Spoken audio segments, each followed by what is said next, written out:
Olá, seja muito bem-vindo ou muito bem-vinda à primeira semana online do Departamento Pessoal. Eu sou o professor André Azevedo, do Instituto de RH, e há 6 anos eu resolvi empreender com a área trabalhista e previdenciária e abri o Instituto de RH, que hoje nós já temos mais de 3.000 alunos nos cursos online e mais de 2.500 alunos formados nos nossos cursos presenciais. Atuo já há 16 anos, escrevi um livro ano passado sobre o e-social, sou palestrante também, consultor e também implanto cargos e salários nas empresas. Bom, sou pós-graduado em Direito do Trabalho e pós-graduando em Novo Direito do Trabalho pela PUC do Rio Grande do Sul e também tenho uma pós em Gestão Empresarial aqui pela Unicamp. Eu sou aqui de Campinas, mas realizo treinamentos em várias cidades do nosso país.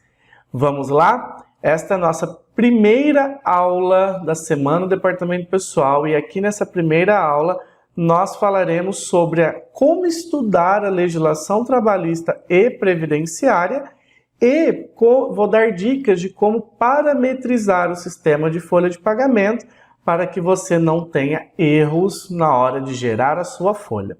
E também fique aqui comigo durante toda essa aula e durante toda essa semana, pois falaremos sobre apuração prática de cartão ponto, vou dar um exemplo prático de cálculos trabalhistas, nós faremos todo o cálculo de um holerite, nós falaremos sobre encargos e também hoje e-social com cruzamentos na FDRINF e o fechamento da DCTF Web. Ficou com alguma dúvida? Caso você também queira interagir, dar uma sugestão ou comentar algo que aconteceu dentro da sua empresa, coloque aqui embaixo do vídeo. Vamos lá? Vamos iniciar o primeiro bloco da nossa aula. E neste primeiro bloco, vamos falar sobre como estudar de fato a legislação trabalhista e previdenciária. Vamos lá. Eu estou aqui demonstrando o site da própria CLT, que através de uma pesquisa simples aqui na internet, você vai achar o link relacionado ao site do Planalto/Casa Civil. Entrando aqui no site da CLT, como muitos já estudaram, em 2017 ocorreu a reforma trabalhista. Então, eles incluíram artigos sobre teletrabalho, alteraram sobre jornada reduzida, colocaram sobre o trabalho intermitente, entre outras alterações, principalmente da figura e a prescrição dos débitos trabalhistas. Mas também, aqui dentro da CLT, nós temos alguns parâmetros tributários sobre a folha de pagamento. O artigo 457, por exemplo, da CLT, alterado pela reforma, diz que se eu pagar prêmios, ajuda de custo, diária de viagem e outros abonos dentro da folha de pagamento, não serão incorporados ao contrato e não terão efeitos tributários, ou seja, não terão recolhimentos tributários dentro dessas verbas, dessas rubricas na folha de pagamento. Então é importante que para qualquer profissional do departamento pessoal que estude a CLT como um todo, todos os seus capítulos e as suas seções, inclusive as informações relacionadas à área de saúde e segurança do trabalho que estão já dentro da própria CLT. Mas, complementando a própria CLT, nós temos também o livro de súmulas e das orientações jurisprudenciais do Ministério do Trabalho, que é relacionado ao Tribunal Superior do Trabalho. Então é só você fazer uma pesquisa rápida também aqui na internet e colocar assim, súmulas do TST. Súmulas são decisões e, através disso, orientações, tá? Que o Tribunal Superior do Trabalho publica para que as empresas sigam. Então, por exemplo, chegaram diversos processos, esses processos foram julgados e eles, através de várias discussões, publicaram súmulas para as empresas seguirem. Então, é um ponto importantíssimo para todo profissional de DP também conhecer as súmulas e as orientações jurisprudenciais e segui-las dentro do contexto junto com a sua CLT. Eu falo muito isso para os meus alunos do curso de gestor de DP, analista, assistente, para que eles não esqueçam das súmulas na hora, principalmente dos cálculos. Então eu vou demonstrar, na próxima aula nós faremos aqui um apontamento manual de cartão ponto, né? E eu vou mostrar agora para você um exemplo de súmula, que é a súmula 338 do Tribunal Superior do Trabalho. Essa súmula, ela fala que,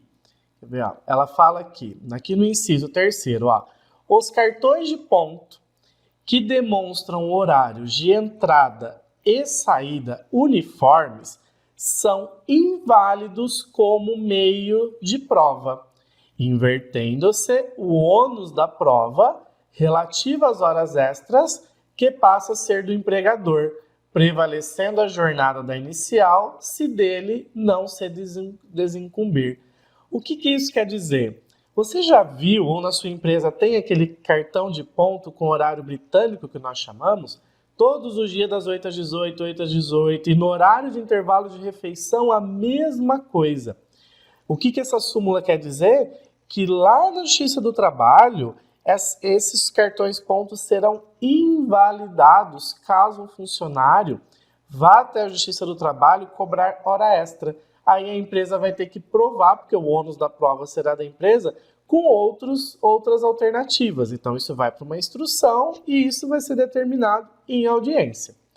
Um outro exemplo de súmula que nós temos aqui é a súmula 60 do Tribunal Superior do Trabalho também.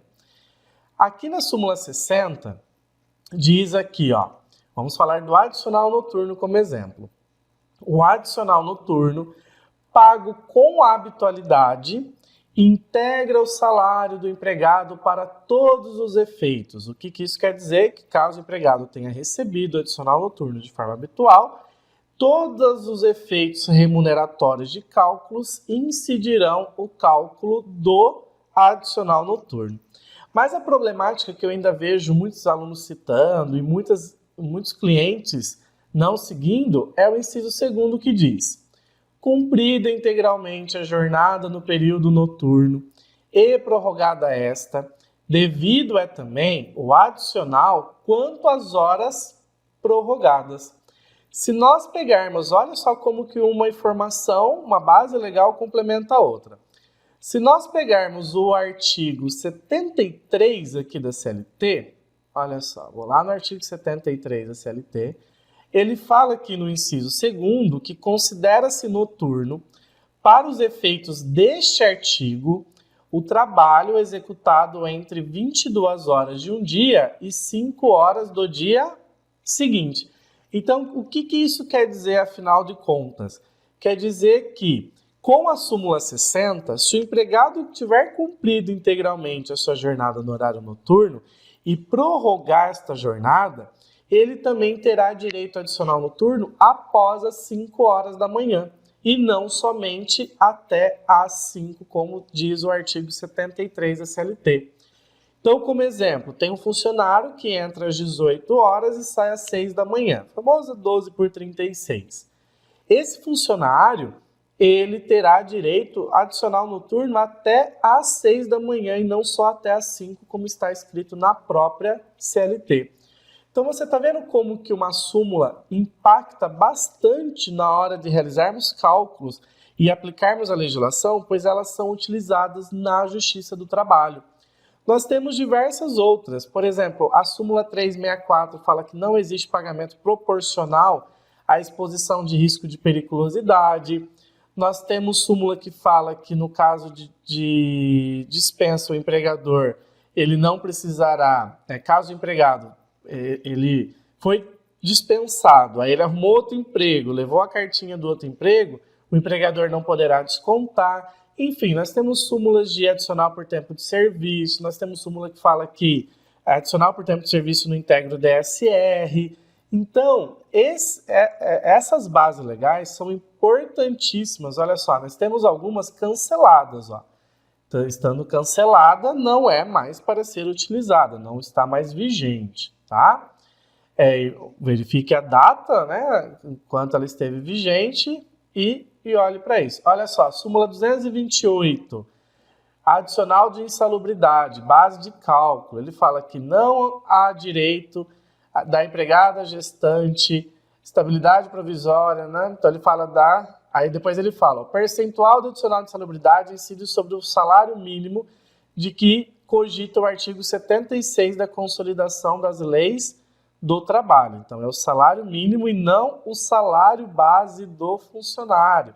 Então é uma dúvida que não está tão clara dentro da CLT, mas está clara aqui dentro da legislação, aqui dentro da súmula 228. Então, olhem para as súmulas, não esqueçam dela, porque são importantíssimas dentro do cumprimento da legislação, das normas e por aí vai.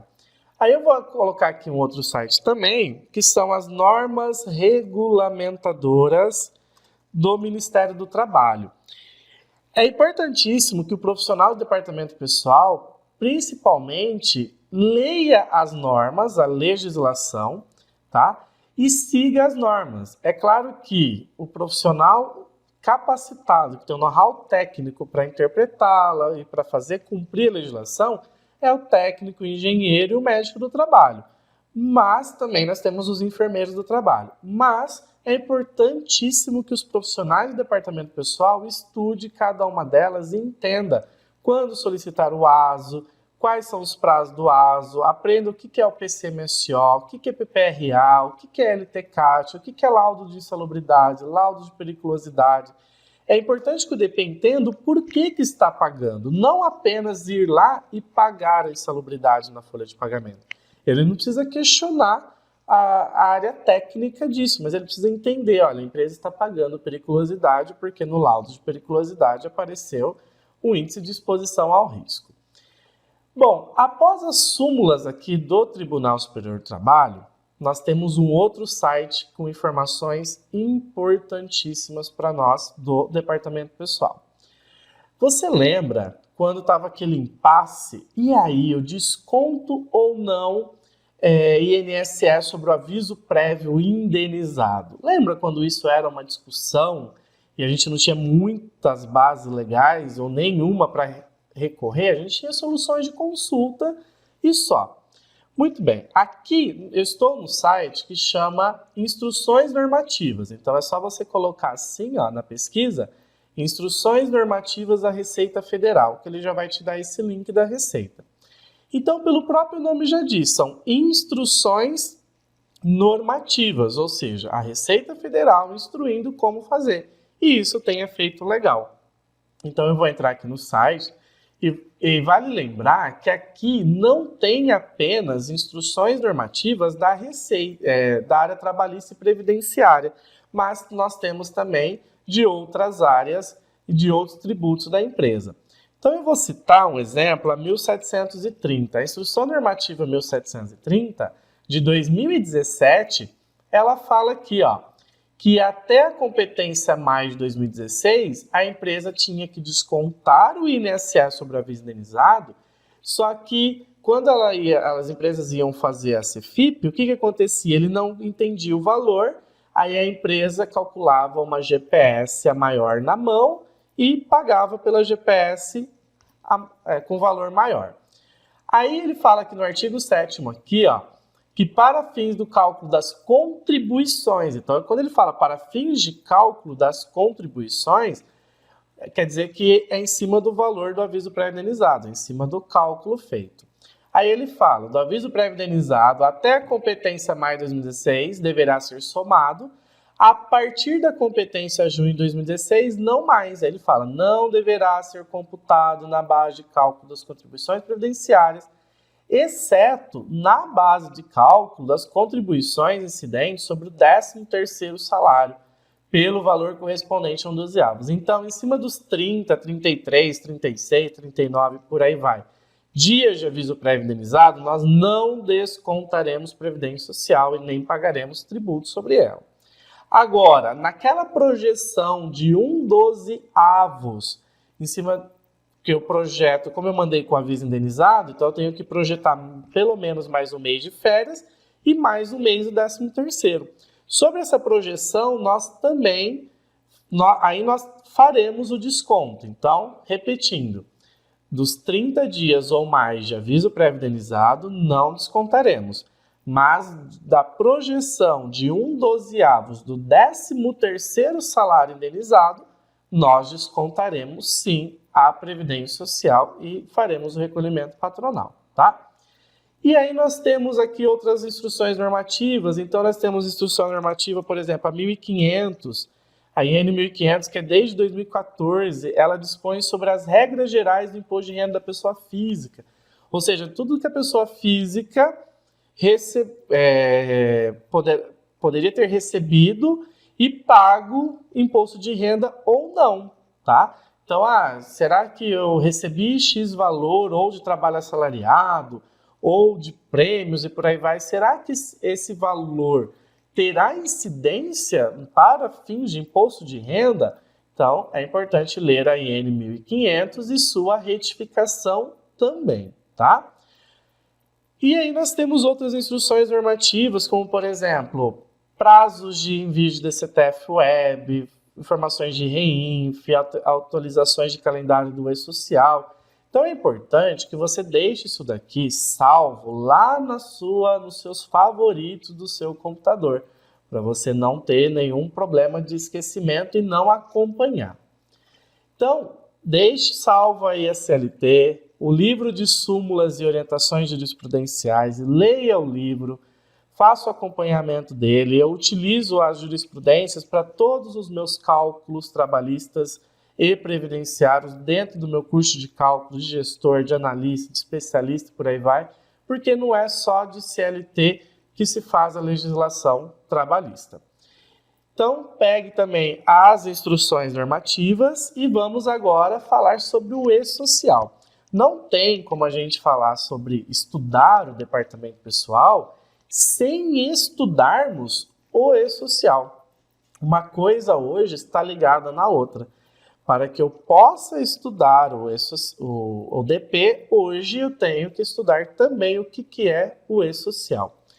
Então, para quem nunca teve nenhum tipo de contato, o E-Social é um projeto do governo federal que busca integrar todas as informações trabalhistas da Previdência e do Imposto de Renda dentro de um único sistema, através de envios de arquivos com extensão XML para o governo.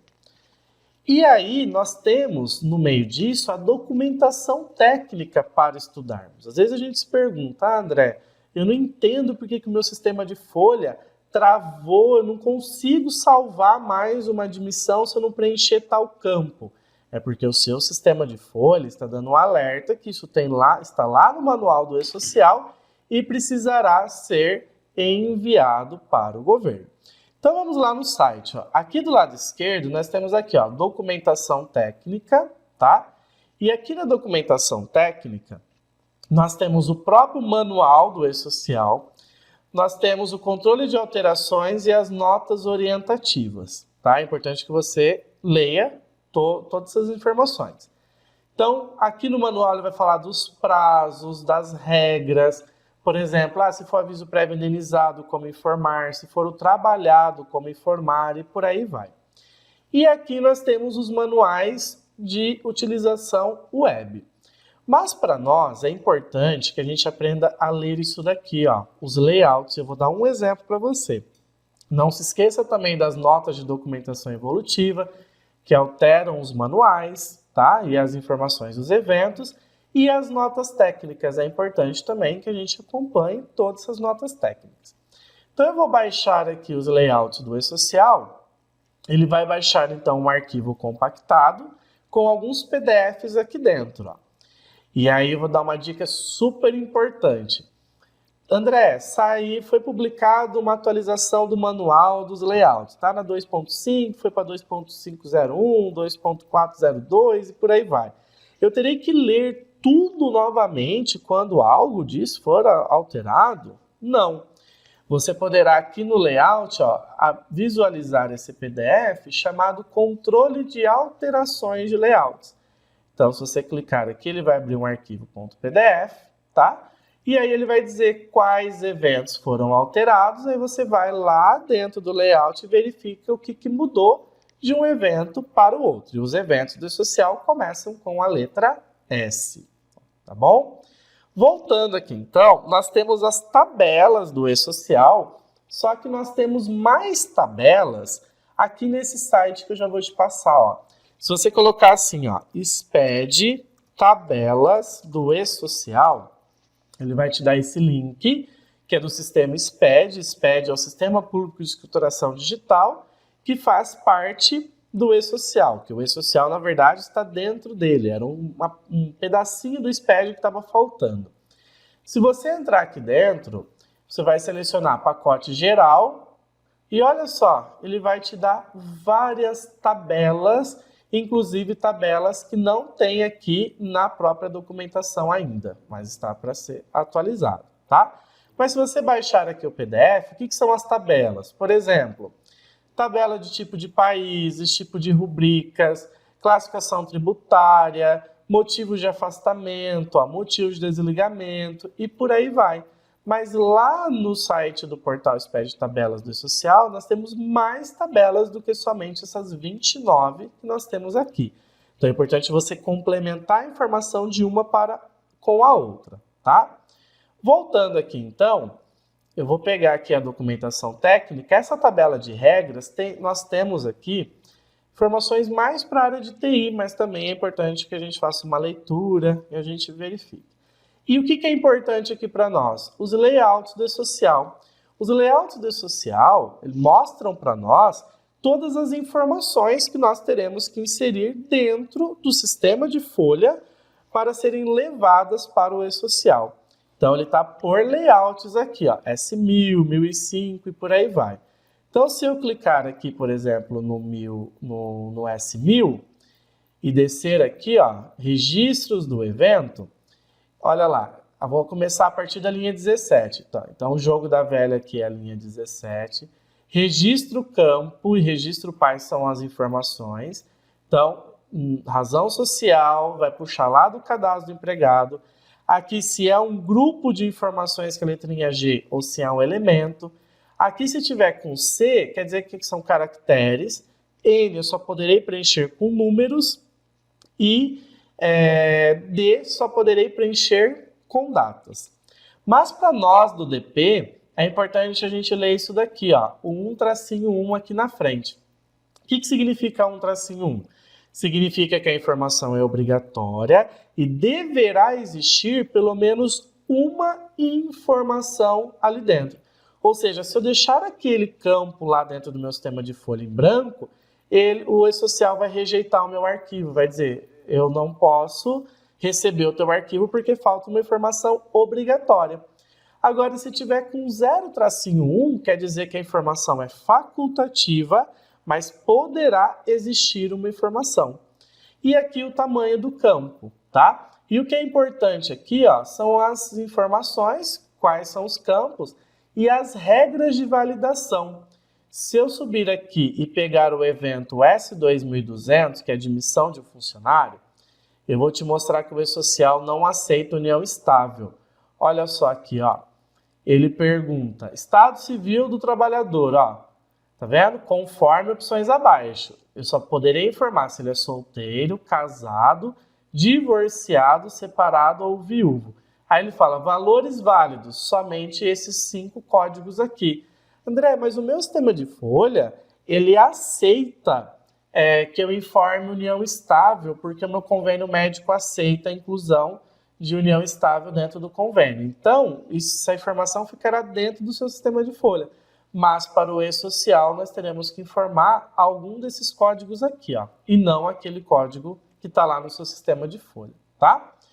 Então, os layouts, é importante que o DP olhe para os layouts e veja quais são as validações que o e-social permite.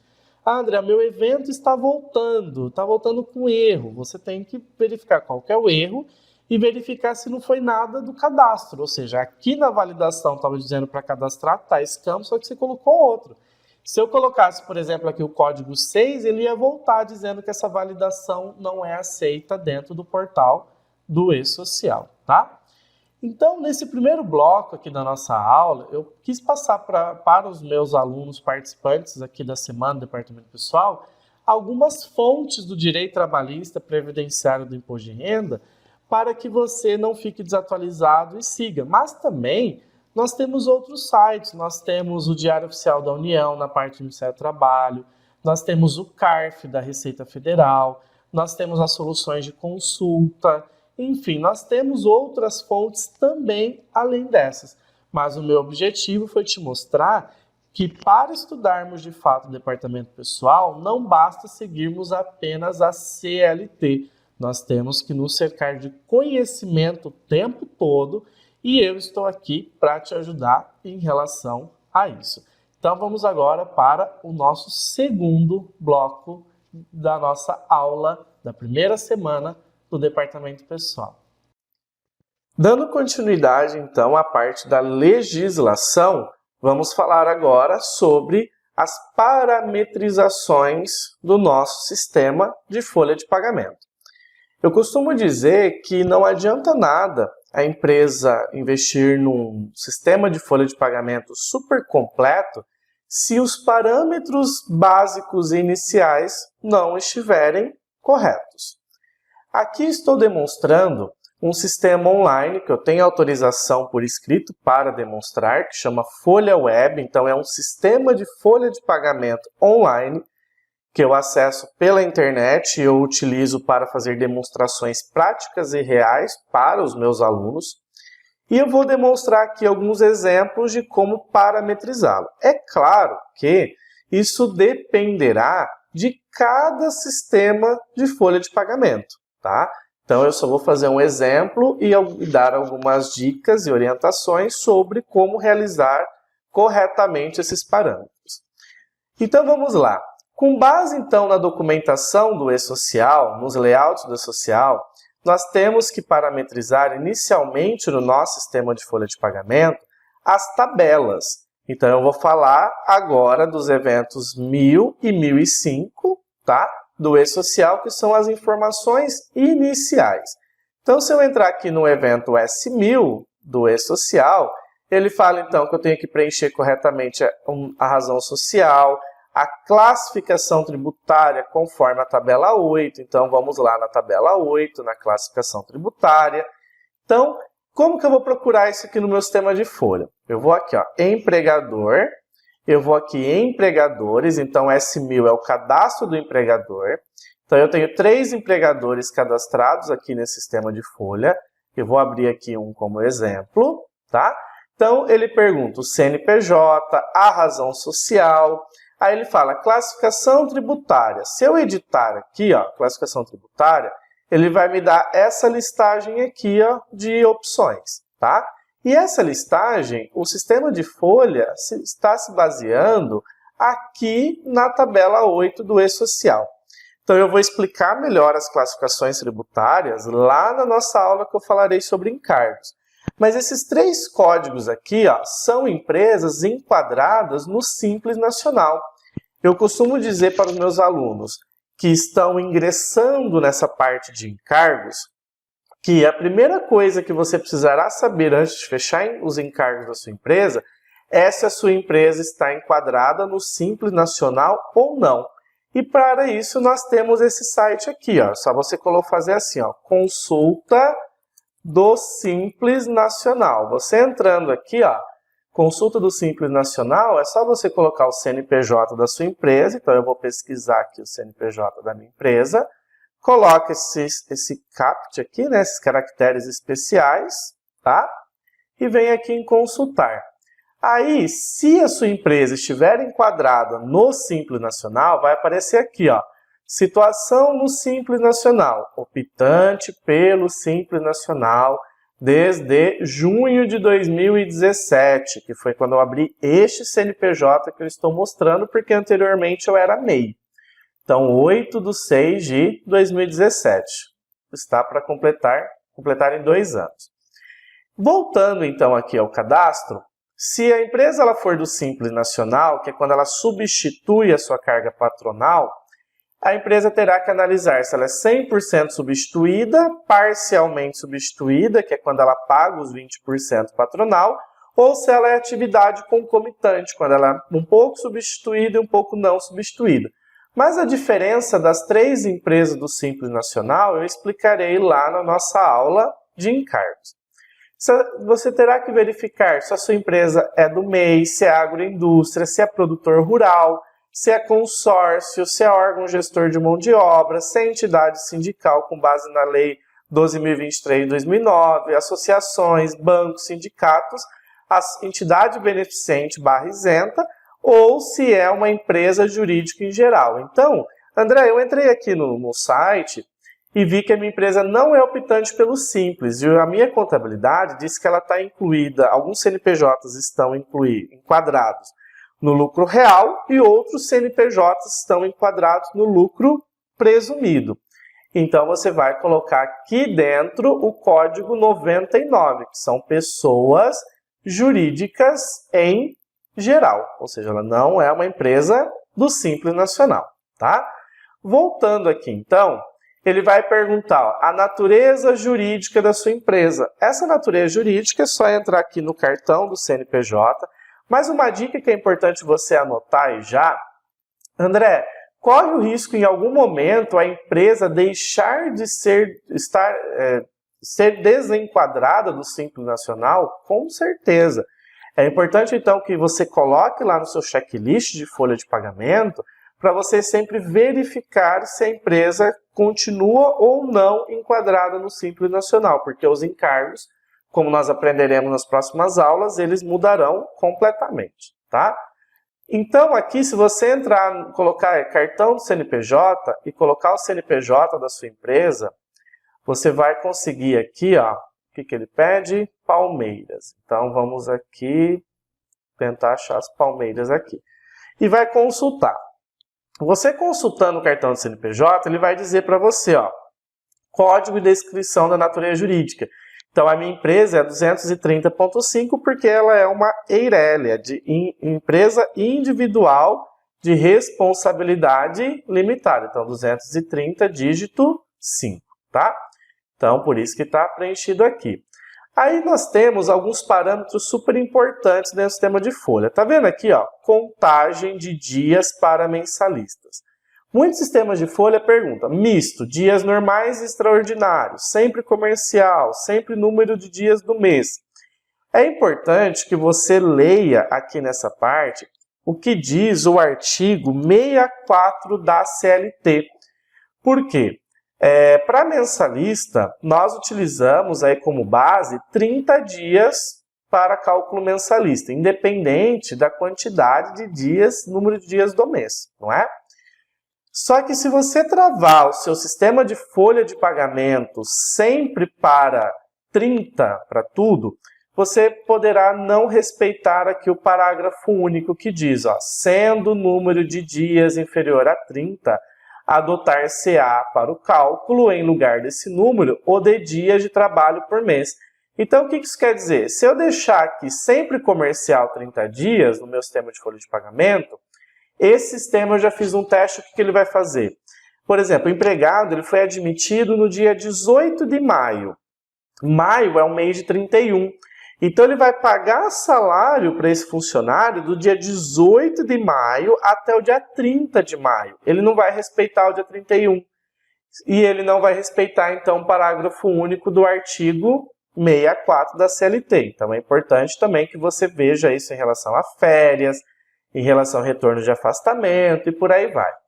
Aí o próprio layout do E-Social pergunta também se a empresa é cooperativa ou não, se ela é cooperativa de trabalho de produção, se ela é construtora ou não, se ela está enquadrada na desoneração da folha, que nós falaremos lá na aula de encargos, se ela é optante, se tem comercialização de produção, que eu falo isso sobre encargos também, se é sobre a produção, se é sobre a folha de pagamento, e por aí vai. Então, voltando aqui nos parâmetros, não é cooperativa, cooperativa de trabalho, produção ou outros tipos de cooperativa. A empresa é construtora? Não, a empresa não é construtora, ela não está na desoneração da folha, ela paga salário no 5º dia útil, isso é importante parametrizar o sistema de folha para o cálculo do imposto de renda, principalmente o imposto de renda no adiantamento. O E-Social pergunta se a empresa ela tem, como que ela faz o registro dos empregados? É livro de registro ou ela faz a ficha de registro de empregados impressa direto do sistema da Folha? Aí a parte de informações relacionadas aos contatos na empresa, e aqui o FAP ela pergunta lá no evento 1005, que eu vou falar mais para frente. E aqui, olha só que informação interessante, status do E-Social não sincronizado. Tá vendo? Quer dizer que a empresa não enviou a tabela ainda para o E-Social. Depois do S1000, nós temos o evento S1005 do E-Social, que são os estabelecimentos. Um exemplo, filiais, obras, a próprio CNPJ raiz e por aí vai. Aqui nos estabelecimentos, ele pergunta então aqui o CNPJ do estabelecimento, o QNAI preponderante, que isso afeta a alíquota do RAT. Então, aqui no cartão do CNPJ, você consegue pegar o código e a descrição da atividade principal, tá? E aí você vem aqui e cadastra. André, corre o risco desse QNAI ser alterado? Sim, corre esse risco. Se isso mudar, o que vai ser alterado? Poderá ser alterado sua alíquota de RAT de 1 para 2 ou 3%. Mas essas alíquotas de FAP e RAT eu explicarei detalhadamente lá na nossa aula de encargos. O registro de ponto é manual, então não é ponto eletrônico para essa empresa. Ele já pergunta logo de cara se a empresa é obrigada a contratar jovem aprendiz, então a empresa tem que entrar na legislação e fazer o cálculo. Ele pergunta se contrata aprendiz por intermédio de entidade socioeducativa. E ele pergunta também aqui no outro campo se a empresa é obrigada a contratar profissionais com deficiência, que são os PCDs. E aí, como que ficarão esses dois eventos aqui, ó, se estiverem bem parametrizados, lá no portal do E-Social? Então eu vou acessar o E-Social aqui da minha empresa, vou acessar com o código de acesso mesmo, sem o certificado, tá? Então aqui dentro do portal do E-Social, você analisará os dados aqui dentro, ó, dados do empregador / contribuinte. Então, ele vai abrir aqui as informações, tá? Então, você vai pegar aqui tanto as informações do S1000, quanto as informações aqui do S1005 também, que as informações do S1005 estão aqui dentro de estabelecimentos / obras. Então, você vem aqui, coloca o CNPJ do seu estabelecimento. Eu vou colocar como cadastrar, só para te mostrar, tá? Então, olha só, ele pega lá o QNAI preponderante, que nós vimos aqui, ó, tá? Ele pega a alíquota do RAT, o FAP, a alíquota do RAT ajustada, se tem processo para redução de FAP e RAT, como que é o controle de ponto, ó, no meu sistema de folha está manual, que tem até 10 empregados, mais de 10 empregados, e ela não está na lei, na portaria 1510 e nem na portaria 373. Indicativo de contratação de jovem aprendiz, contratação de PCD, porque a informação, olha lá, deseja incluir a informação, então ela é obrigada ou não é obrigada a contratar PCDs. Então essas informações foram baseadas conforme nos layouts, todas essas linhas e esses campos aqui, informações de isenção e por aí vai. Então, parametrizando certinho essas informações iniciais, os cadastros, os horários que nós veremos aqui para frente, é para o seu sistema de folha respeitar essas informações e segui-las completamente. Mas anote aí no seu caderninho, faça sempre uma análise de QNAI para ver se a empresa não alterou, faça uma análise, verifique se as alíquotas do RAT e do FAP estão corretas, verifique no seu sistema de folha se realmente a empresa está ainda no Simples Nacional ou quem alterou lá, o departamento que alterou de Simples para lucro real presumido esqueceu de avisar o departamento pessoal. Então é importante que você verifique as informações básicas. Mas André, você está falando de cadastro simples, mas cadastros simples que no final das contas poderão gerar vários problemas se não estiverem bem parametrizados. Então agora eu vou passar aí para outros cadastros importantíssimos dentro do nosso sistema de folha de pagamento. Nesse terceiro bloco, vamos falar então sobre a tabela de rubricas, ou de rúbricas como alguns chamam. As verbas da folha de pagamento precisam de uma atenção especial do profissional de departamento pessoal, já na parametrização, no momento da instalação do sistema de folha de pagamento, até a utilização no dia a dia.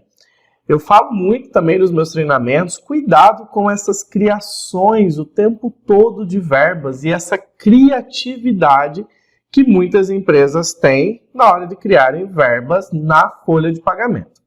Então vamos lá, aqui dentro do sistema de folha online, nós temos aqui então o cadastro do empregador, os estabelecimentos, as funções, horários e por aí vai. E aqui nós temos eventos da folha de pagamento. Então, nós temos o código interno do sistema de folha de pagamento e se é provento ou alguma observação.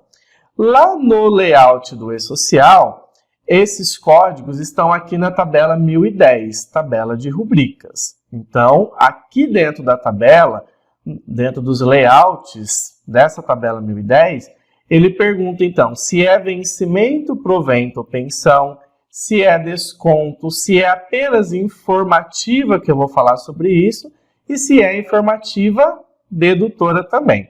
E aqui ele fala de uma coisa muito importante, que são as incidências sobre as verbas trabalhistas. Eu vou colocar aqui embaixo do vídeo essa planilha com o meu entendimento e várias bases legais sobre as incidências das verbas. Então, se incide fundo de garantia, previdência e o imposto de renda. Vale lembrar que eu coloquei aqui que é importante que a empresa pegue a legislação e faça uma interpretação, busque interpretar as bases legais para chegar num senso comum. Só que nós temos aquele site que eu mostrei para você anteriormente, que é do SPED Tabelas. Se você entrar aqui, então vamos colocar aqui, ó, SPED Tabelas do e-social. Então ele vai dar o primeiro link aqui para a gente, tabela geral. Então selecione uma tabela, tabela 54. Essa tabela está ajudando muito as empresas a parametrizar as incidências conforme o próprio entendimento do governo. Então vamos lá, ó. Salário, então no e-social, salário é o código 1000. Então, vou lá no meu sistema de folha e vou abrir aqui. Ó. No meu sistema de folha, o código é o 001. Mas no e-social, eu tenho que colocar o código 1000. Tá? Então, eu tenho que fazer esse depara dentro do meu sistema de folha. Senão, na hora que você levar a sua folha de pagamento para o e-social, ele não vai entender. Muito bem. Então, continuando. Aí ele pergunta, ele fala aqui, ó, tipo de rubrica 1. Então, vamos lá nos layouts, ele fala que 1 é vencimento, provento ou pensão. Então, é parte de crédito dentro da folha de pagamento. Depois, aí se eu voltar lá no site, ele fala então 1. Incidência tributária, previdência social. Incide ou não incide no INSS? Ele fala que é o código 11. Vamos ver o que ele quer dizer que é o código 11? Se eu voltar lá no layout, ele fala, código 11 é o cálculo da Previdência Social, do cálculo mensal. Então, tem sim Previdência. Aí, o que eu tenho que fazer? Eu tenho que ir lá no meu sistema de folha e deixar aqui marcado para sim, que é para o sistema descontar Previdência Social e descontar no mês. Então, vamos voltar lá no site. Aí, ele fala que incidência tributária para o imposto de renda retido na fonte. Código 11 também. Vamos lá no layout, vamos descer aqui, ó. Código de incidência tributária da rubrica para o imposto de renda. Código 11, ó.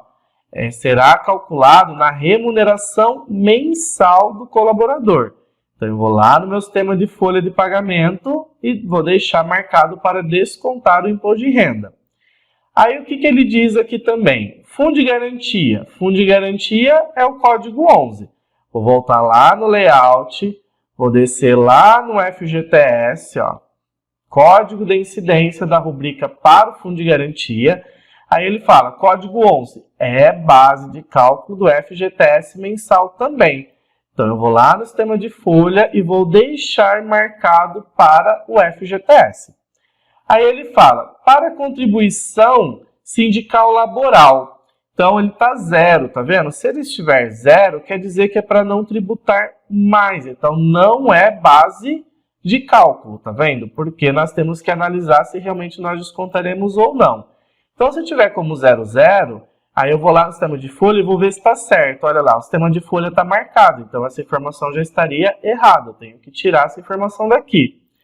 Aí ele pergunta, vai repercutir no cálculo do DSR, ó, esse cálculo do S1000, do 1000, que é a informação de salário? Sim.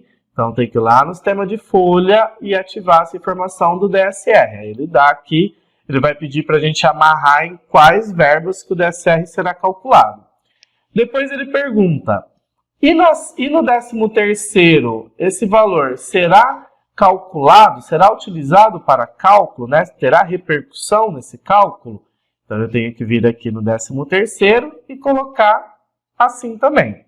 Depois ele pergunta, e a repercussão nas férias será calculado também? Então está sim. Então eu vou aqui nas férias e vou deixar ativado. Depois ele vai perguntar aqui também, que depois você dá uma olhadinha de como fazer aí para o seu site demonstrar, no aviso prévio indenizado, ele vai ter repercussão também? Sim. Então eu venho aqui e deixo ativado a informação aqui também. Então, tá vendo que na hora que nós pegamos a tabela 54 do E-Social, aqui no SPED, e analisamos aqui junto com os layouts, você não percebeu que eu tive que fazer alguns ajustezinhos aqui no meu sistema de folha que estavam parametrizados de forma equivocada? Então, é importante que você faça essa análise e a tabela 54 do E-Social está ajudando muito nesse entendimento. Eu vou salvar aqui e vamos pegar a do aviso prévio indenizado. Então, a do aviso prévio indenizado, acho que está aqui na página 2. Então, vamos lá. 13º, férias, adicional de 1/3, indenização. Então, vamos verificar se está aqui para cima. Aqui, ó, aviso prévio indenizado.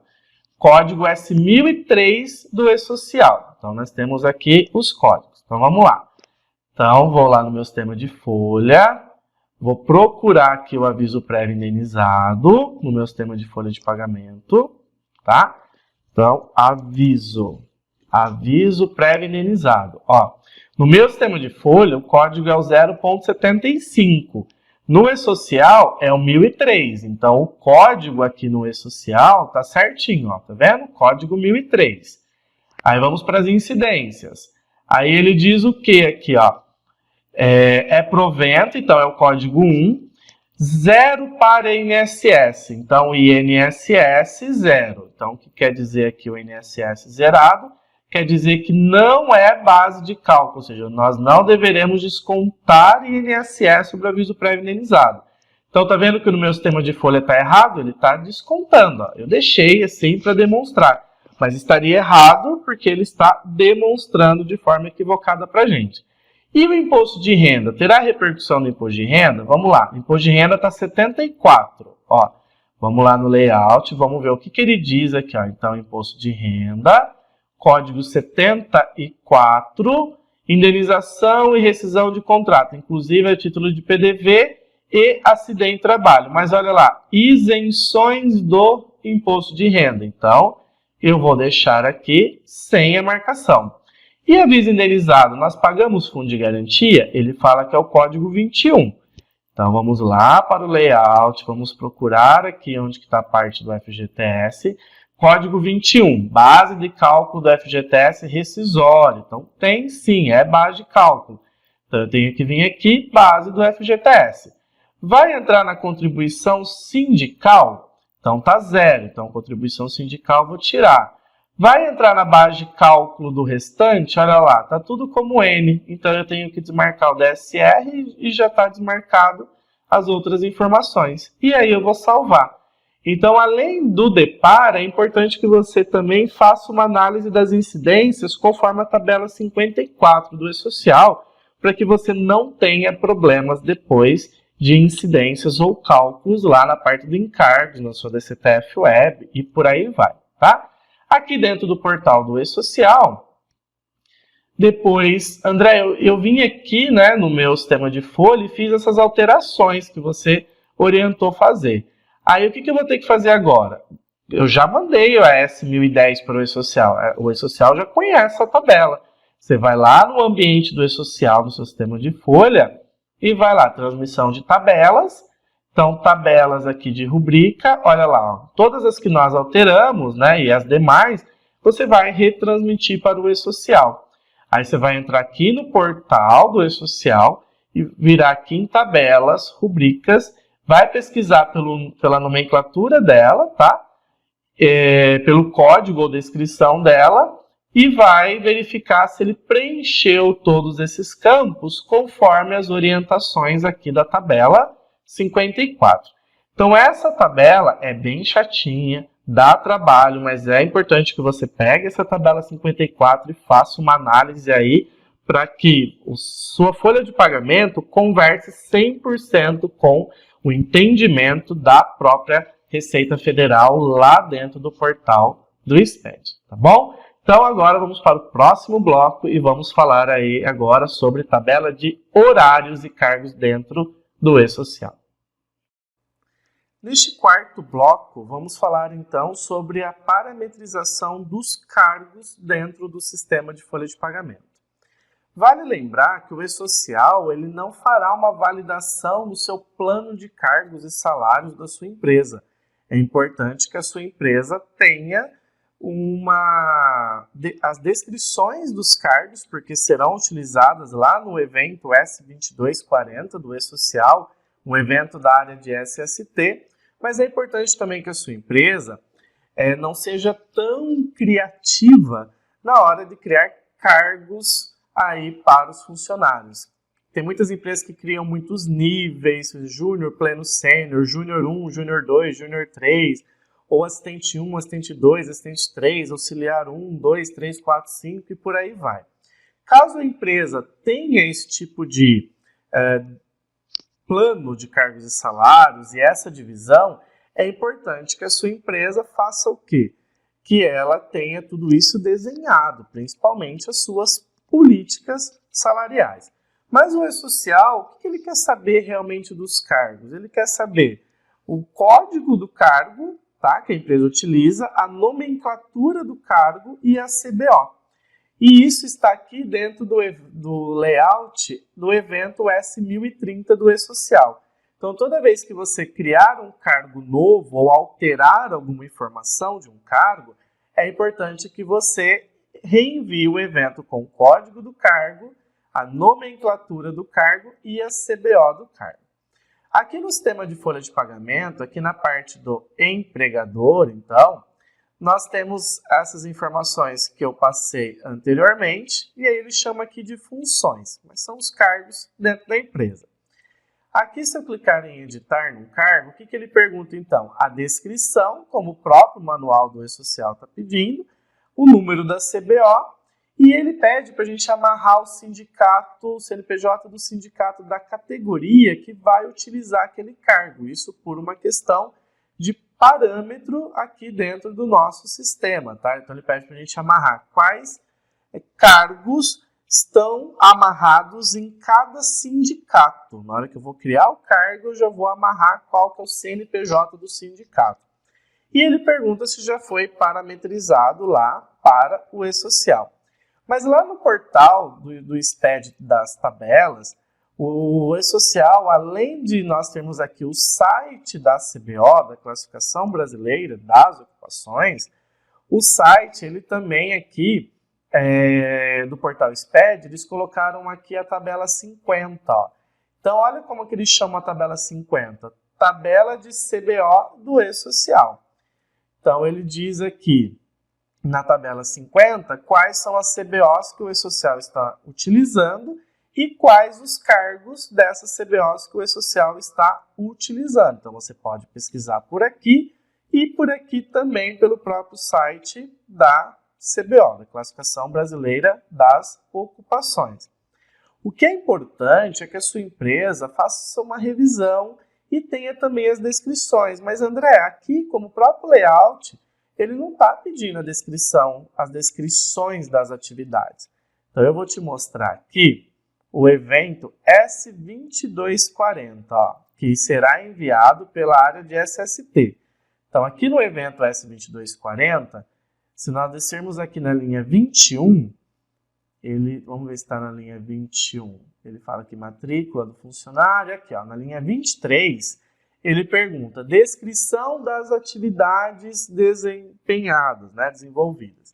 Então olha só o que nós teremos que informar nos eventos de SST do E-Social. Descrição das atividades físicas ou mentais realizadas pelo trabalhador por força do poder de comando a que se submete. As atividades deverão ser escritas com exatidão e de forma sucinta, com a utilização de verbos no infinitivo impessoal. Exemplos: distribuir panfletos, operar máquina de invase, etc.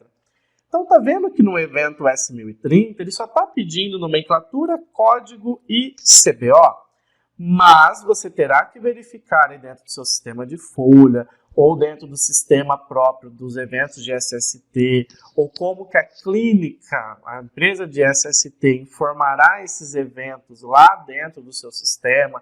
Ela tem um sistema do SOC, ela tem algum outro sistema próprio para informações que serão informados, gerados os eventos de SST, ou seja, os arquivos XML.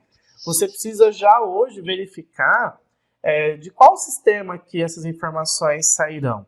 Do nosso sistema de folha, mas as nossas descrições dos cargos estão só no Excel ou no Word, então você vai ter que passar todas essas informações lá para dentro, para que no envio do evento S2240, essas informações também sejam enviadas.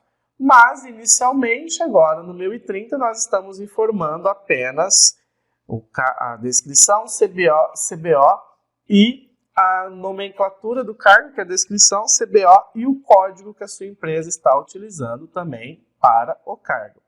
Criou um cargo novo, alterou algo do cargo, você vai entrar no seu sistema de folha e vai reenviar para o E-Social. Então é o momento da empresa revisar a sua tabela de cargos, verificar a nomenclatura, verificar se tem as descrições dos cargos, lançar as informações dessas descrições no seu sistema de folha, talvez vai ter que adquirir um módulo de SST e por aí vai. Então vai ter que verificar quem que vai informar, se será a clínica ou a própria empresa e qual sistema que essas informações lá também serão inseridas.